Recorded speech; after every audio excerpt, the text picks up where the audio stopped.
the pandemic has revealed a lot, right? I think that goes without saying. But what it opened up a lot of our eyes to is the reality that, no government is coming to save Black people, whether that be at the local level, whether that be at the state level or the federal level.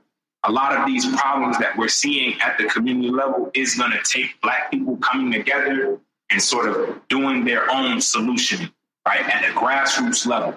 And that's what BREAUX Capital represents, is us recognizing that right now within America, 7 out of 10 Black people couldn't afford a $1,000 emergency if they needed to tomorrow.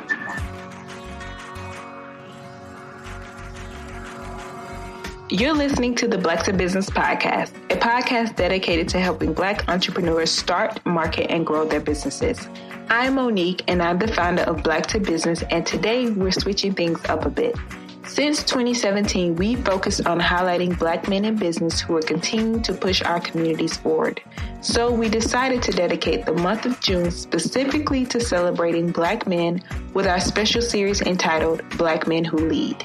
We're so lucky to have Aquarius Kelly, educator and founder of A Lover's Ambition Lifestyle Group, step in as our guest host. In 2017, Aquarius actually hosted our very first Men Who Lead panel in partnership with Verizon Wireless. So we're so grateful that he agreed to host this special series. Let's jump into these amazing conversations. Welcome to the Men Who Lead edition of the Black to Business podcast. I'm your guest host, Aquarius Kelly, and I am here with our guest this afternoon, Derrius Quarles. How you doing, brother? I'm well. How you feeling, bro? I'm doing extremely well. It's a pleasure to have you. Welcome to the Black to Business podcast, and we're going to get right into it, man. You ready? Yeah. So I would like to open things up by just having you introduce yourself to our audience, who you are, what you do, your story, and how you got to where you are today. Certainly. Once again, Derrius Quarles, co-founder and co-CEO at BREAUX Capital, co-founder of BREAUX and Partners, co-founder of BREAUX. All of these companies sit underneath the umbrella company, BREAUX and Company. I'm originally from the south side of Chicago, born and raised. That's really where my journey starts. So much of my story is interconnected with all that is the city of Chicago, from the jazz to the hip hop to the struggle of it. So born and raised in the Robert Taylor Project homes. And I remember that as a time of, family. I remember that as a time of community. And I definitely remember it as a time of, just striving, the family striving. My grandmother was a matriarch. She was the glue. She kept the family together.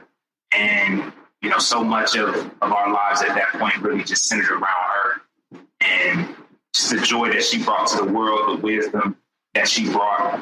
But we were extremely poor, man.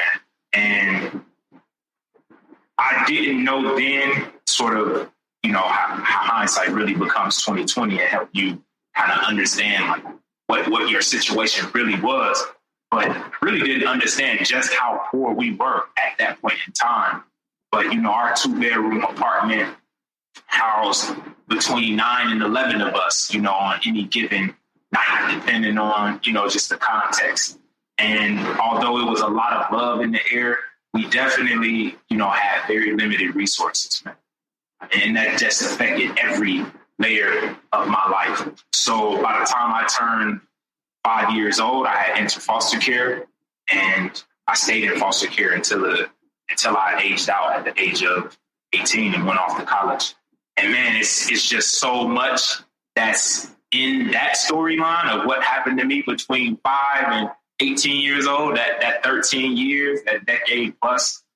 We can get into some of that. But, being in foster care, being a foster youth, having that experience, being homeless, having that experience, it really hardened my character. It taught me a lot about the world that we're living with.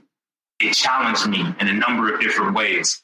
And it certainly made me the person I am today in terms of, treating business as something that's bigger than just a route to making money, but really business being a way to both find yourself, right? So it's become a huge part of my identity. And within that, it's become the main way that I go about impacting the community today.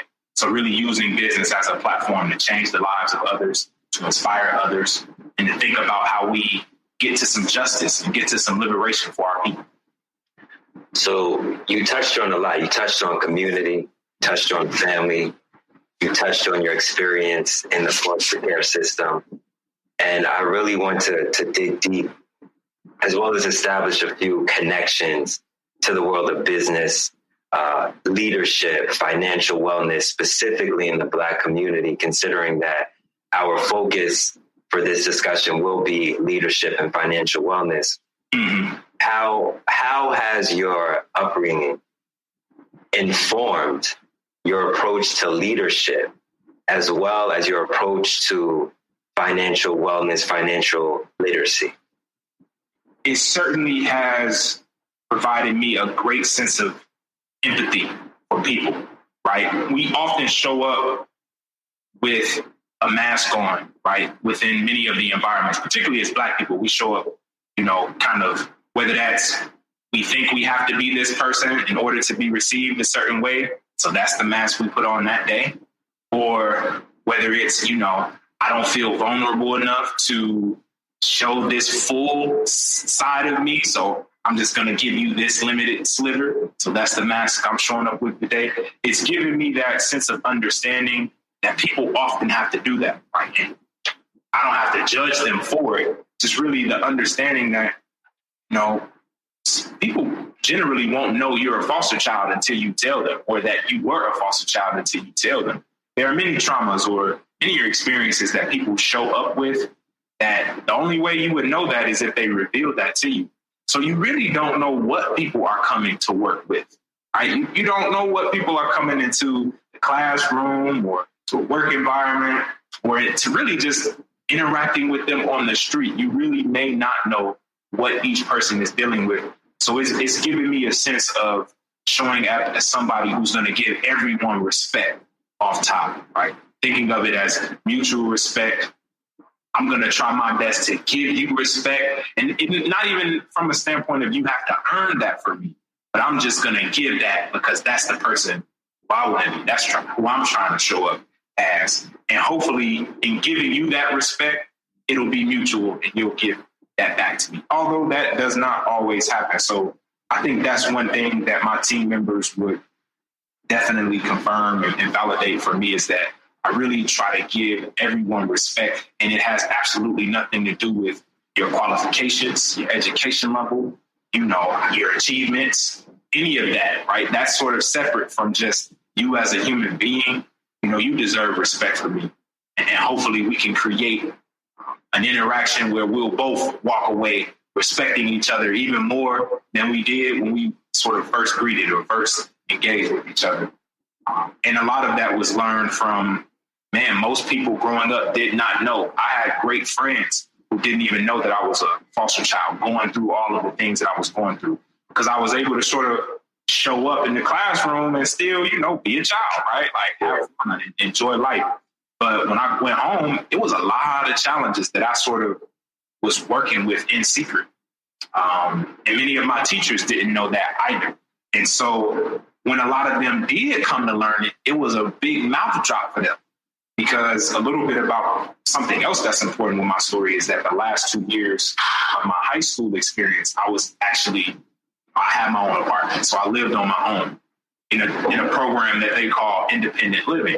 So I had my own apartment. I'm 16 years old, on the bus heading home, and I'm, living by myself. If I told you that story just off top, a lot of people wouldn't even have believed that at the time. They like, man, you're lying. Get out of here. You ain't no 16-year-old child waking yourself up every day for school, going grocery shopping for yourself. Parent-teacher conferences, you got to kind of figure that situation out. Most people's jaws would have dropped, but that really was my situation. And so when people came to learn that later, it was sort of a shock because they like, wow, I never would have guessed that. And that could be said for a number of different things. So that's a big part of how I approach leadership. And I think it's giving me an ability to connect with people from all different walks of life, and connect with people from different cultures, different experience. Because when you come with that mutual respect, it's something that's relatively universal. And in regards to finances, right? Being that we're working on a lot of projects that have to do with economic empowerment. And while we're on this particular topic, first off, what projects are you currently working on, and what companies are you currently representing, so that people can get familiar with that work? Certainly. So off the top, BREAUX Capital is the first financial technology platform for Black men in the world. We've created a platform and community for Black sons, fathers, uncles, brothers to come together, pool their financial capital, right, through a small investment weekly into yourself. You're pooling that alongside a community of other Black men across the country. And then we take that pool and then we make decisions around how we want to invest that money. And then alongside that, we're really creating an experience for Black men to share resources outside of just money. So understanding that there are all different types of capital, right? You have cultural capital, you got social capital, you have intellectual capital. All these things can be in assistance to creating greater financial wellness, right? So a way that I can assist you in your financial wellness may not just be providing you, financial incentive or some dollars, but it really can be giving you some knowledge. It can be making a connection for you. It can be, showing you a way of doing something, right, that you didn't know before, wouldn't have done it in that way because you haven't been exposed before. So we're creating this community that Black men can tap into and really think about how we rethink aggregating all those different resources for the benefit of ourselves individually, for our families, and then for our larger communities. So BREAUX Capital is something that we've been working on for 5 years now. And it's really, the pandemic has revealed a lot, right? I think that goes without saying. But what it opened up a lot of our eyes to is the reality that, no government is coming to save Black people, whether that be at the local level, whether that be at the state level or the federal level. A lot of these problems that we're seeing at the community level is going to take Black people coming together and sort of doing their own solution, right, at the grassroots level. And that's what BREAUX Capital represents, is us recognizing that right now within America, 7 out of 10 Black people couldn't afford a $1,000 emergency if they needed to tomorrow. And so what happens when people are in that state where if $1,000 emergency would fail, 7 out of 10 of us, we would have to either go get a payday loan, we would have to try to get on the phone asking friends for money, or we're going to go to the infamous, we're going to start that GoFundMe. So when I think about that, that's a statistic that hits me really hard, because I've seen that play out in my personal life and in my family's life. But, what does happen when we need to take care of an emergency and nobody has it? Like, what happens? Generally, man, a lot of hurt and pain happens. At least that's what I've witnessed. And, that comes from, in a lot of ways, like just a lack of financial wellness overall. So BREAUX Capital is looking to solve that specific problem of us often not being in position to handle financial shocks, and then the implications that come from that. When you're not able to handle a financial shock, that often makes you make worse decisions than you would have made if you were able to mitigate that for yourself early. Secondly, $1 Million Scholar. $1 Million Scholar was started, going on a decade ago at this point. And we assist students who are looking to go on to higher education, achieve that without going into any debt. So there's a large, bevy of resources out there in terms of scholarships and financial aid. We supply students with the information they need to be successful in that process of acquiring those funds that won't require them to take out a loan. It won't require them to go into debt in order to achieve their education. At this point, we've helped students gain over $25 million for higher education across the world. Very proud of that. Extremely proud of that. And then, yeah, definitely. And that's something that, I pretty much, you could say, that's been a part of my life's dedication, is ensuring that students who have the potential to go on to higher education but may not have the finances can get connected with the resources that they need. Because I was one of those children. I was in that position coming out of foster care. I wanted to go to college. Who was going to pay for it? That was a big question that was on my mind. And scholarships were really my golden ticket. And so just wanting to pay that forward and ensure we help as many students as possible know that there are resources out there that they can tap into to achieve a higher education. And not just for college, but higher education in its diversity. Trade school, coding school, as well as a 2 or 4 year higher education as well. And then D2M Partners as well. That's my creative and website development firm. So we work with small businesses, creatives, artists, professors who are all creating change in the world in one way or another, whether that be through their business model, whether that be through intellectual property such as books, music, etc. We assist them in growing their digital presences, their brands across the world. And we work at this point with dozens of firms and done extreme, work that I'm extremely proud of. And we're growing. So that's another great thing. So across that portfolio, I'm a busy man these days. Facts, man. Key phrase, across the portfolio. Indeed. That's when it's serious, man. So speaking of that, I want to really dig into the lifestyle of Derrius right now, right? Okay. You have BREAUX Capital, $1 Million Scholar, D2M Partners, at least, not to mention any incognito projects that we're into nowadays, right? Yeah. And we all have the same amount of time, right? Let's talk about how you manage your energy, though. Because me personally, I know time management has been a big phrase, but as of 2021, I've really been thinking more about, it's less about time, but more about energy for me. Mm-hmm. How I go about allocating my energy on a particular project or segment of projects. So how do you go about allocating your energy across the multiple domains that you are overseeing and leading? Man, I think that's a gem you just dropped on the people right there. So I want to shout that out and just, it's funny how you put in something that was sort of just in my brain and in my mind. You put the words to it, right? That's kind of similar to how I look at it. Like, I guess time, not saying that time management isn't important. We all have to do that, right? We all got to manage a calendar or manage what we would call a schedule. But I've come to, similar to yourself, I've come to realize that it is about, recognizing that no matter how well you're managing time, it's still limited.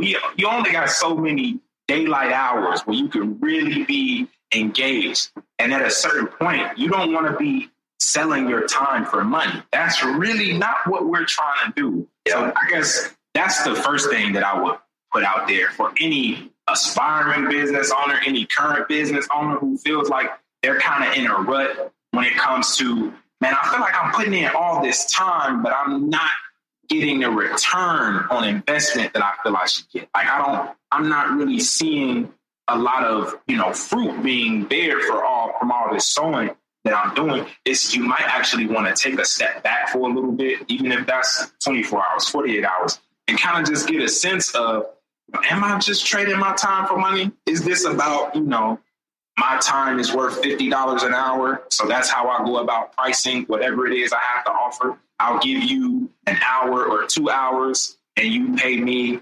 $100 or this amount. It's like, that's really the thing that I've had to get out of the mindset of this. Can I set my lifestyle up in such a way where I'm not trading my time for money at the end of the day, right? And I know this, I've heard other thought leaders speak on this subject matter. And sometimes, you know, when I was younger, I would say it was hard for me to understand what they were getting at. Like when they said this, it almost to an extent can sound a little elitist because it is the recognition that not everybody is in that position to be thinking in this way. Some of us are in a mode where it's like, look, I need to get money immediately, or I need to get these resources immediately because I have bills to pay. I don't have time to be thinking about not trading my time for money because I need money. But, you know, I think it is a treadmill that you can find yourself on if you don't take that time to step back and ask, man, am I trading my time for money? Am I trying to, you know, put myself in a position where my money is working for me or my time is working for me? And it's not just, you know, this sort of one-to-one exchange. So that's how I'm trying to set my life up at this point. And the key word I say there is trying, because I feel like I've had a lot of growth there, but there's even more growth to be had. But I'm super excited about where I am. And so that's the thing that I would do. I set aside Sunday as a day where I don't do any work. So I do have a Sabbath. And that's huge because I know between the age of 20 and 25, I was sort of that 24/7 type of mindset. Like, I'm an entrepreneur. Look, every day is a work day.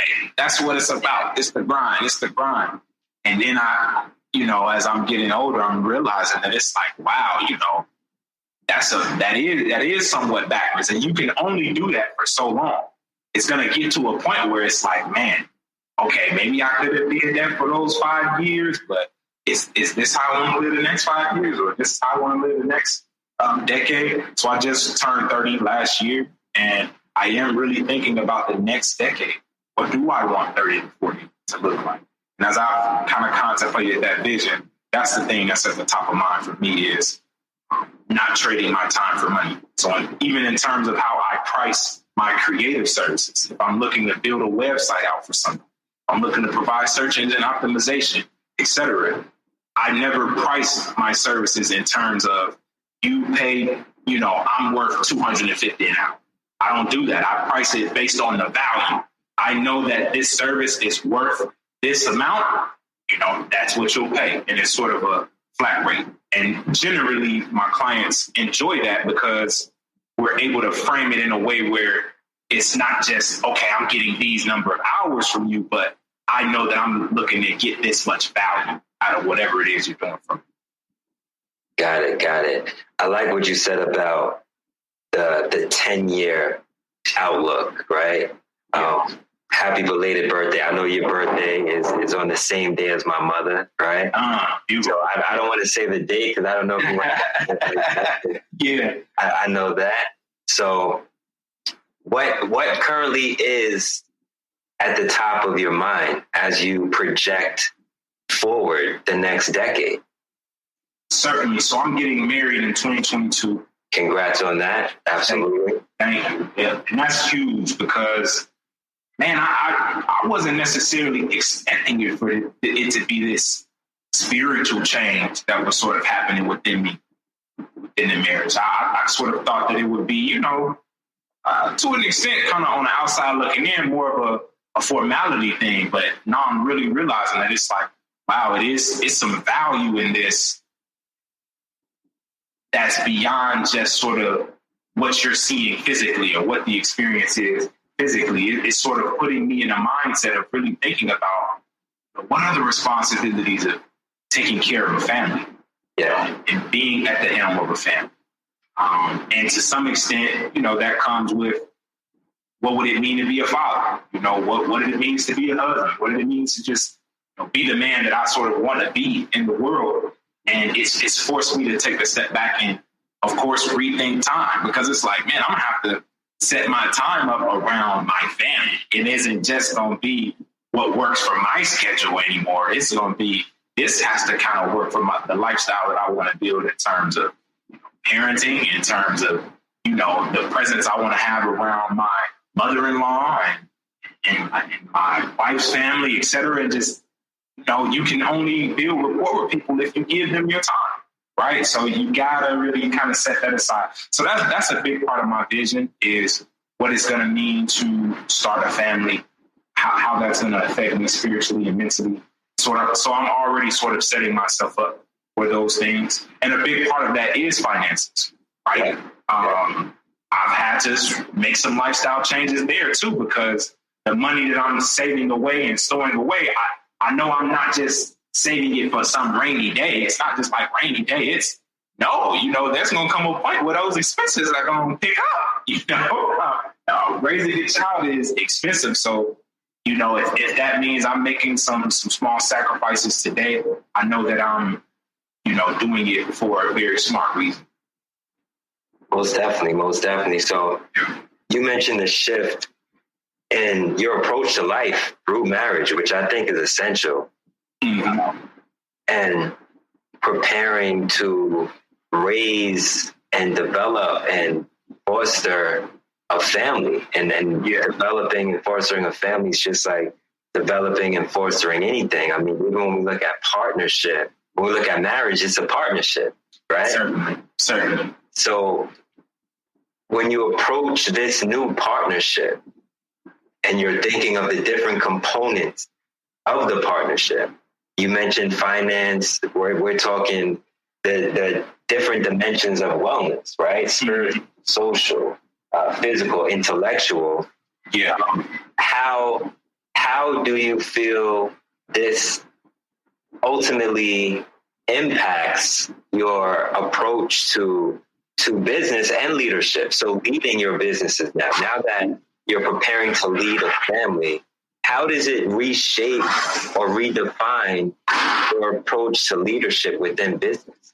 I look at it kind of like the infinity sign, where it's sort of these two sides that are like feeding into each other in this constant like loop, right? And it's a sort of a never ending loop.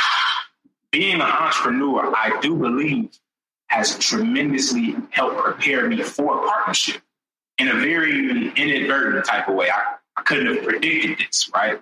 But it really has, because you have to put on so many hats within the role of an early, stage company as the CEO, right? You have to be willing to do everything, right?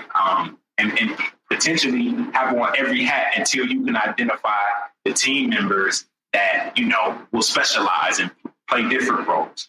And even within that, even once you have team members, you still, as a leader, you have to still be willing to get your hands dirty, when it's needed, when it's required. Even if it's not I'm doing this every day, or I'm doing this every week, month, quarter, it's still when some hands are needed to do something that needs to be done immediately, I might have to volunteer for that, or I might have to raise my hand and say, I'm willing. Even if I don't have any experience in it, or I'm not the most comfortable with it, I still have to be comfortable with that uncomfortability. I feel like that's a part of like partnership, and to an extent, I believe like raising a family is that you're going to have on a lot of different hats, and it can't just be, I do a good job at bringing in money for the family, so that means I'm a good father. What I've come to realize is that no, you're going to be judged across a number of different metrics, right? If you only can bring in the money as a father and that's it, it's like, no, that's a huge way to damage your children, right? And to really sort of emotionally upset them because they're not getting that nurturing that they needed. I've seen it in real time. So just understanding how that play out, the word that's coming to me is just holistic. Yeah, to be successful in business, I do believe it requires focus. I do believe it requires some levels of specializations and knowing what your strengths are and leaning into those. But at the same time, you do have to be willing to identify your weaknesses and try to get better at it. You do have to get comfortable with being, uncomfortable. So I think that's a huge thing, is that sort of entrepreneurship has prepared me, I believe, to be a great father and a great partner. And then on the flip side, in terms of what I'm learning about business through this partnership, I'm learning patience, right? That key word, that patience. I'm learning perseverance, because when you're really getting to know someone at that level, it's like you're not trying to change that person, right? And that just that understanding that you're coming into it to where you have to try to sort of be the best person you can be for that person versus like you need to kind of fit into the mold of how I like things. That's really not what it's about. I do believe that's why often a lot of relationships fail is sort of you're trying to, force that person to be somebody who they might not want to be. So just having that understanding, I think it requires a great deal of patience. And I think that's a huge quality in business because so many of us have been exposed to the success stories where it almost seems like folks is having overnight success. Folks is raising millions of dollars out the gate. They don't even have any revenue. They able to just, because of relationships they might have, go out and raise millions of dollars, and envy can develop. Jealousy can develop because of that. I would even say, insecurity can develop because of that. If you're comparing yourself to some of those success stories. And really, if you're getting it out the mud, if you're, self-funded, man, those are routes that require more patience, right? So you have to have that. If you're going to choose to go that route where, look, I'm thinking about ownership first before I'm thinking about selling equity in my company business. I'm thinking about self-funding or building it based off the revenue versus like just going to get investors. That's going to require more patience. So I think that's something that more Black entrepreneurs could benefit from. It's just having the understanding of how much pre-work the work is going to require. And that's something that certainly, partnership, relationship is teaching me is how to be more patient in the business that I'm doing. Sometimes the returns won't come for years, right? Even when I think about where I am today in my business, I'm making money off decisions that I made 5 years ago, 10 years ago. Yeah. And it's like, it's hard for me to understand that because 10 years ago, I might have thought that, man, this money needs to come right now. I need it right now.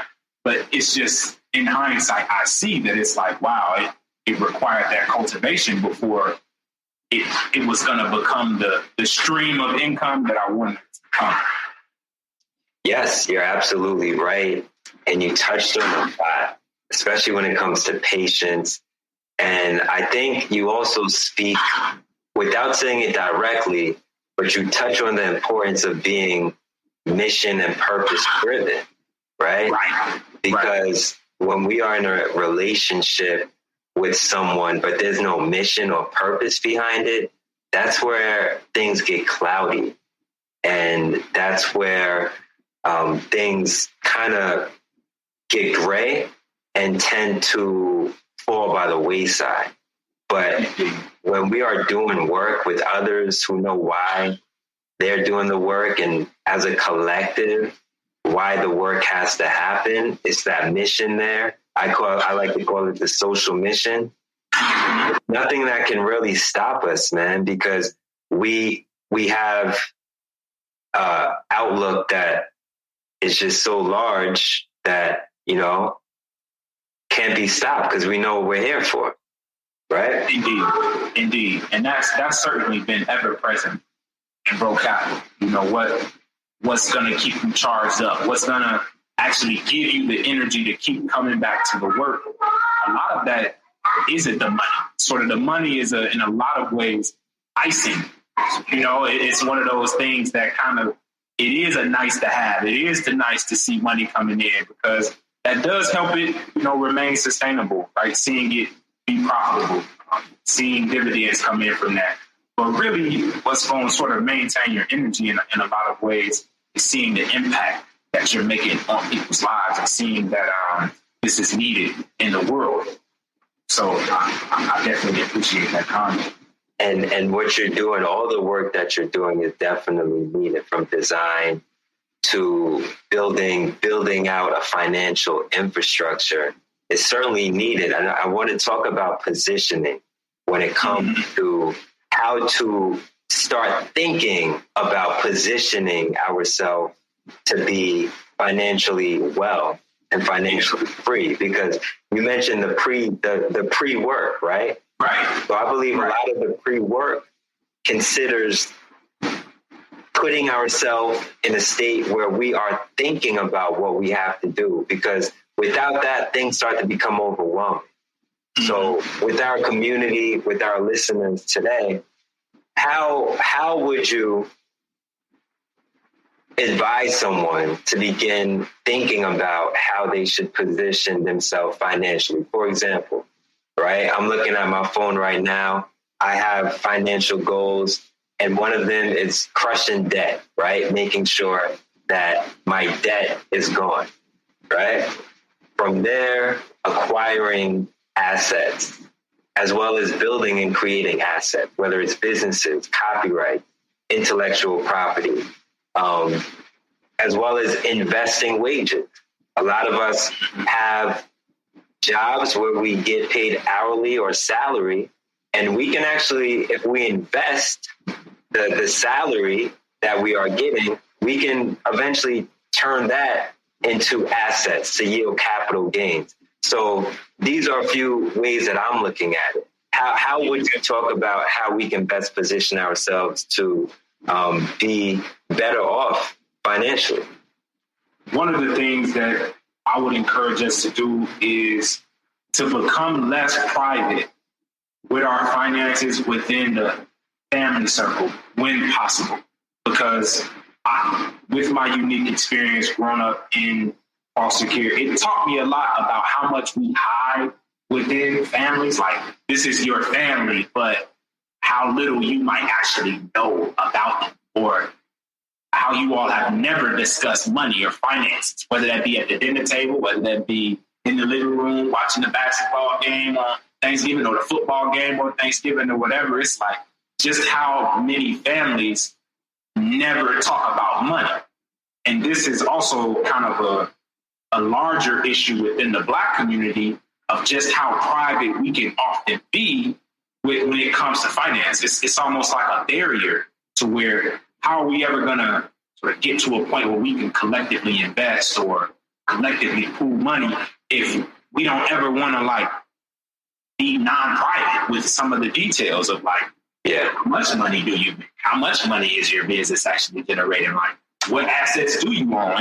So many of us want to be extremely kind of tight with that information. And I understand why. I do think there has to always be some level of privacy. Now, I'm always going to promote and advocate for that.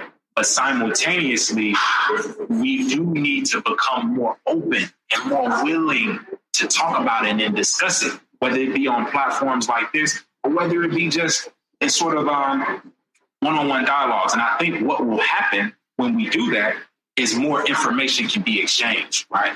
You will start to realize what you don't actually know. You might not be aware of what you don't know. But through those conversations, through those dialogues, that might be sort of a way to facilitate that knowledge being exchanged. So that's one thing I would encourage. And that's relatively universal. I think that's one universal thing we could all begin doing, is having more conversations about finance, stop being so private about it, and start viewing your financial wellness, right? And this is me more speaking to you, like, I think this is something you might could do if you aren't already doing it. Start viewing your finances as like connected with the other people in your life. I think it's easy to do that when you have like a nuclear family, right? You know, if you have a wife, a husband, if you have children, it's easy to see your finances as connected to them. I think it's a little bit harder to see it as my finances are connected with my best friend's finances or with my cousin's finances, whatever. But we need to view it in that way. Like, if an emergency happens to you and you can't, handle it by yourself, who are the first people you're gonna call on?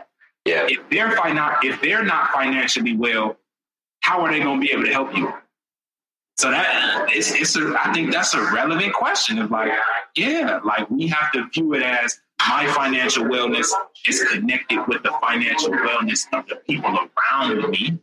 And through that, if we can all get more financially well together, now we all in better position to help each other. Now we're all in better position to co-invest in each other's ventures, because we are no longer looking at finances as just this sort of individual experience that we each have. But we're looking at it as like, no, I want you to be in good position to win because that will probably be useful to me in the near future, right? Like these are the people who I spend the most time with. So I want them to be in good position because I know that they can potentially help me. And what are some steps required to get into being in that kind of position where if someone's in trouble, we have the money, we have the capital to provide this person, family member, friend, because we were able to get our financial status to a certain point that would enable us to do that? One thing that I would encourage, all Black families to think about, if they haven't already, is, the vehicle of life insurance and the value that can provide. The earlier you can get life insurance, better premiums you're going to get, which makes it more feasible, right? And with that also just becomes, some risk mitigation, right? You're putting yourself in position to where family won't be scrambling to consider that older member within the family transitions, did we have enough to cover this funeral? Did we have enough to pay for these final expenses and to make this a happy occasion where we can celebrate to the extent possible versus just simply, now it's also a financial emergency. So everybody's scrambling within the family now. Another vehicle outside of life insurance, because, life insurance generally isn't viewed as an investment per se. It's really viewed as a hedge. It's something that lowers your risk, right? If something should happen to you, whether that means you're incapacitated or to where, if something does happen to where none of us know when it's our time to go. That's something none of us can predict. As much as we can pray and wish for health and a long life, it's not guaranteed to any of us. Life insurance sort of hedges that risk, right? So that's one thing. Number two, I would say us leveraging sort of collective saving pools or collective saving strategies. Over the years and really centuries, this has had a number of different names across various cultures, whether that be susus or tandas. But if families can come together to just pool capital together, again, and not look at it as like, we got this individual experience that we have with money, but how can we come together? If that means 6 of the aunties in the family each come together and we're going to set $100 aside into a family pool. And then, when the children in the family grow up, now there's a trust for them that the aunties put together, or, the uncles coming together, or the cousins to come together. There's so many different ways that we can get creative with that. That's a very underutilized structure within our culture as it stands right now. But that's certainly a way that we can fight against that statistic of 7 out of 10 of us couldn't afford a $1,000 emergency if we needed to tomorrow. COVID-19 really shined a light on it, right? In terms of folks losing their employment, and that really sent folks into this spiral of like, I haven't prepared. I wasn't prepared for this. I wasn't prepared for this type of event to happen to where I was losing my single stream of income. And now what am I going to do? I'm scrambling, or I'm dependent or waiting on, the government to pass some sort of stimulus or unemployment benefits that can cover us in the meantime. So it's just showed the clear need for more of us to be saving, setting funds aside. And to the extent that you can automate that process and not make it that you have to think about it extensively, that's also something that I would encourage, where it's like every 2 weeks, every month, or every quarter, you're setting aside a little bit. And it's just to the extent that it can kind of just automatically come out of your account. I would say that would. Super dope, super dope. So as we start to bring things to a close in regards to the resources and information you tend to gather and come across on a daily, weekly, monthly basis, what are some things that you would like to share with listeners right now in regards to what they should tap into, or even better yet, what you're currently tapped into? How do you stay informed? Yeah, certainly. I would say I like to get my information from a diversity of different resources. Certainly, I'm tapped into some communities that I think, all, Black community members should be tapped into. One resource is buythehood, B-U-Y, Buy the Hood. Resource to where this is a community where if you're interested in learning how to invest, right, and at that technical level, whether that's I want to learn more about how to invest in precious metals. I want to learn more about cryptocurrency, which is an emerging asset. I want to learn more about how to trade options. Buy the Hood, I think, is one of the quintessential resources out there for the Black community, specifically tailored to us. It's for us, by us, completely owned by us, and unapologetically serving us. So that would be a resource for any Black to business community members that want to learn more specifically about investing. And you want to do it to where, whether you're a beginner, intermediate, or you're already highly sophisticated, they have resources for you there. I know I've leveraged the cryptocurrency knowledge significantly with them just to really learn about that asset, how it can be valuable, currently invested in crypto. And I'm just excited to sort of be on that vanguard, right? Those Black folks who know what the blockchain is, how it's a valuable tool, and how it's one of the tools that will sort of power much of the financial infrastructure that we'll be leveraging into the future, right? Over these next 2 to 5 decades, how much more valuable that will become as digital transactions and digital currencies really start to become standard, rather ubiquitous across the board. So that's one resource that I'll put out there. I get a lot of my information. I would also say for any Black men who are interested in finding a community that's specifically for them, I want to get around other Black men who are sharp, who are about business, who are doing business at the highest level. I would certainly encourage them to learn more about BREAUX Capital. That's BREAUX, all caps, BREAUX Capital, because we've created a tremendous model, for Black men to tap into and immediately starting to get just access to a network, access to education, access to resources that can help them invest. And also, if you're looking to co-invest alongside other Black men, there aren't too many resources out there for us to do that. So it's also a vehicle for co-investment opportunities as well come through our door. So those are two of the resources that I will point out immediately that have been helpful for me in the past few years. Got you. Are you currently reading anything? Any books pertaining to business, fiction, nonfiction? Man, I swear to Aquarius, my library is so nice. But simultaneously, I'm the one who will pick up the books and read chapter here, chapter there, and it's sitting on my mantle. So I think I'm reading 9 books at the moment. I'm one of those folks where it's I got 9 titles. I'm all, but a few that's at the top of the list that are real fascinating to me is Questlove's Creative Quest. So I'm on my journey, my artistry journey at the moment of creating music and have been for the past few years, and finally getting to a point where I'm very shortly about to release music for the world's consumption. So that's been a great title just in terms of learning the business of creativity, how to become a more creative person, how to open up your creative brain, particularly if you've been viewing yourself as this sort of business person, or how would I put it? Even a process-oriented person. That can really be something that kind of runs counter to creative thinking. So that's been a book to help me unlock my creativity. And then a second book that I actually read this book all the way through. Real fascinating.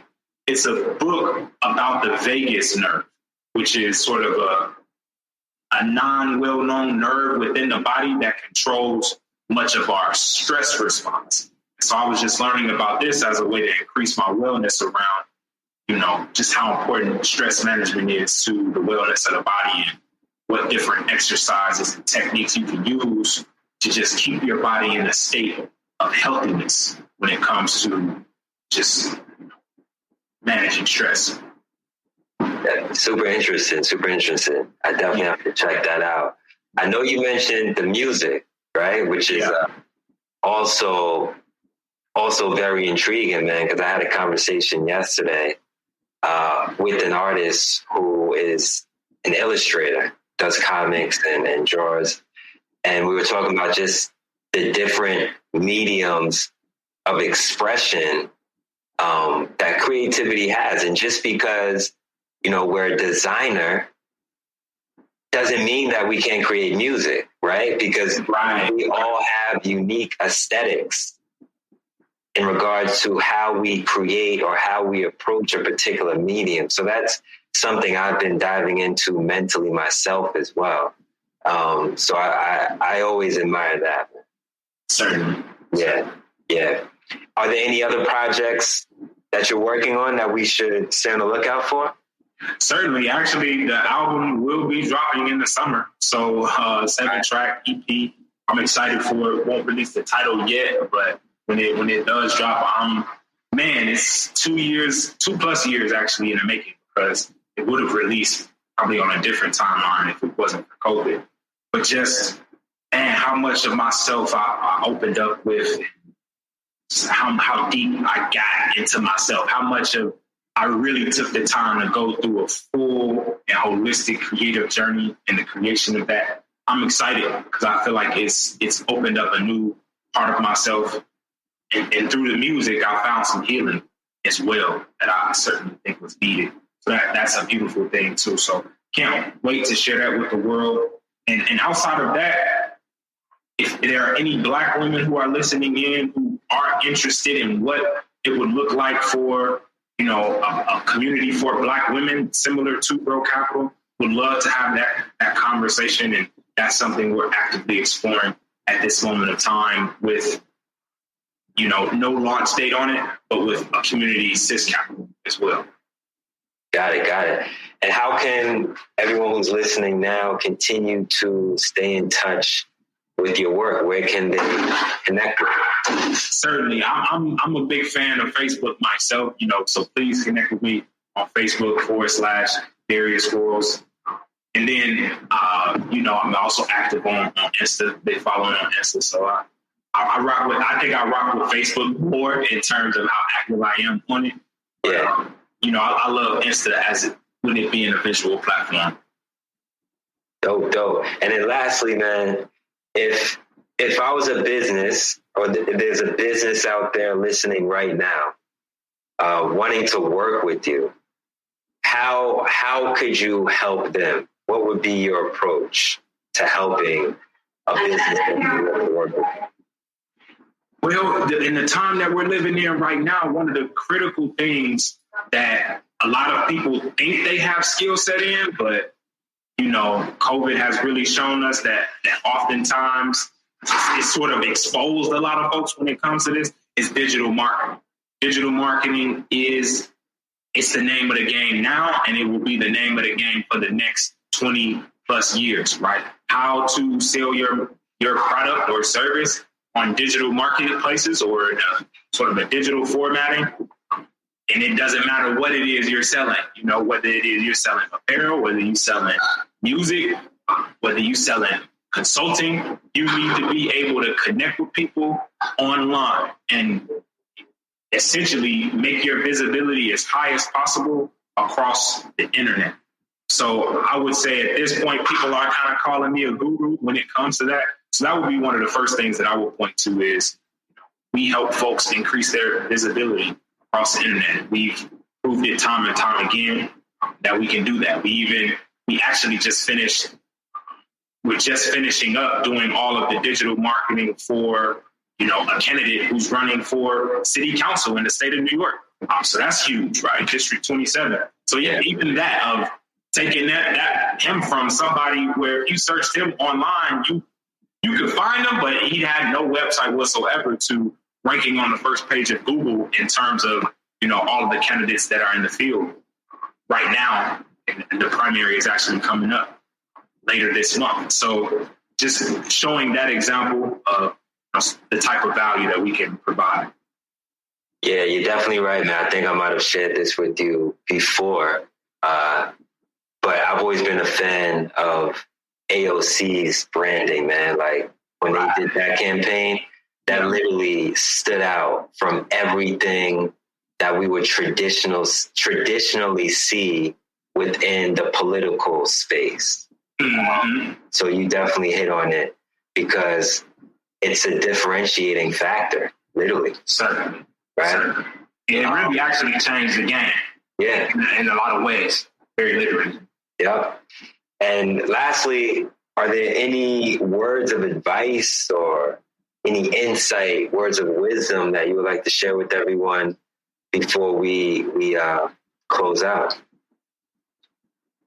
Man, I would just encourage everyone to, check in on your people, whoever those people are. Hit them with a phone call, or a video call. I see a lot of what I'm noticing these days is, man, like everybody wants to text. I don't know what that's about. And I'm, of course, even with that, I want to be as empathetic as possible. For some people, they really do prefer that medium.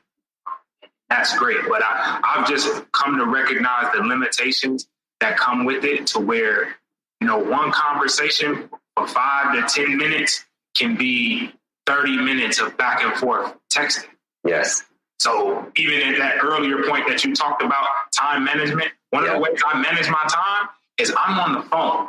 I have conversations versus texting back and forth. As a designer, I spend a lot of my day at the computer designing, right? My hands aren't free, right? Yeah. Like you have to have your hands free. You can't text and type at the same time. Literally impossible. But you actually can, even if a little bit distracted, you might not be as productive as you would if you was just focused in. You can talk and type at the same time. Yeah. So even that of like just maximizing your time, right? If you can multitasking, some strategic multitasking can happen, here and there. But you can't type and drive at the same time, for instance, right? Don't be doing that. So that was type of example. So, handling business, let's do more of our business over the phone. Let's have a conversation with each other. Let's hear each other's tonality. Let's hear those pauses. Let's feel each other a little bit more versus just seeing words on the screen to the extent possible. Yo, man, you hit on it. Beautiful way to wrap things up. Just establishing that emotional connection with one another is essential. So, Derrius, it's been a pleasure. Thank you for joining us on the Black to Business podcast. You are a superior brother, a superior man. It's blessed, mutual, bro. Leading and paving the path. And as we always say, I'm looking forward to reconnecting soon and just continuing to do the great work that we're doing, man, every day. So thank you. Thank you, man. I appreciate your time today, bro. Yo, absolutely. Peace out. Right. Talk soon. We truly hope that you enjoyed that conversation between two powerful Black men. Be sure to check out our website for complete show notes and resources mentioned during this episode. I also want to share that we've partnered with The Creative Brother to curate our 2021 list of Black men inspiring in business and in their communities. Visit blacktobusiness.com/Black Men Who Lead to view our list of 30 Black men changing the face of entrepreneurship. Let us know if you're enjoying this series by rating the show on Apple Podcasts. Until next time.